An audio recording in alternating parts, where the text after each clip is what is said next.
Yan, ang ganda ng view. Oh. Overlooking yung Pililya Windmill. Pililya Windmill overlooking dito. Dami niya, oh. Overlooking yung Pililya Windmill. Galing. Overlooking Pililya Windmill. Ang ganda ng view.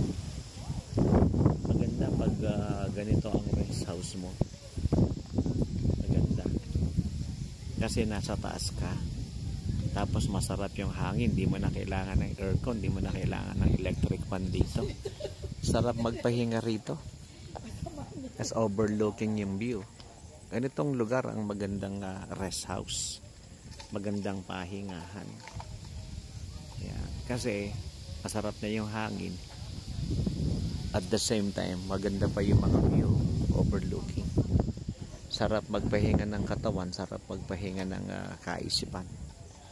At the same time, kagaganda ng mga bulaklak doon, no? Ayan. At yung mga puno, maganda ang pagkakaayos. Ayan. At the same time, meron pang jacuzzi. Wala nga lang tubig ito. Maganda tong lugar na to.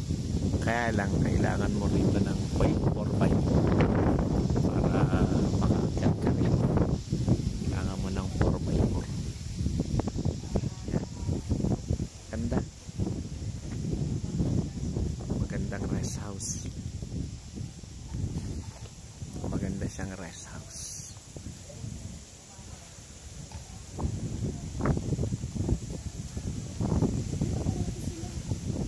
Yung rest house, sasakyan lang yung rest house nila, no? Bakit na namin kamay mo?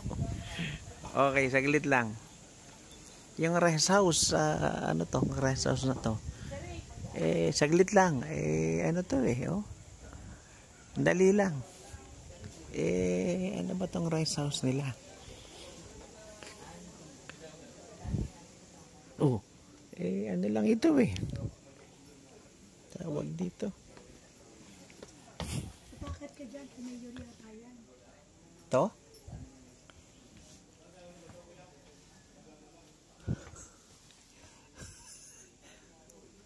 Wow, social tingnan mo. Ang galing, no? Ano lang ito no? Sasakyan. Sasakyan, pero at the same time, pwede mo nang gawing bahay, no? Pumasok ka dyan. Oh, ang galing. Umiga na nga Umiga na nga. Pati ako natukso Sumunod tuloy ako Grabe. Ayan. Oh, para ang bihira. Pakiramdam niya, si boss na rin siya no? Yun ang mali niyang pakiramdam.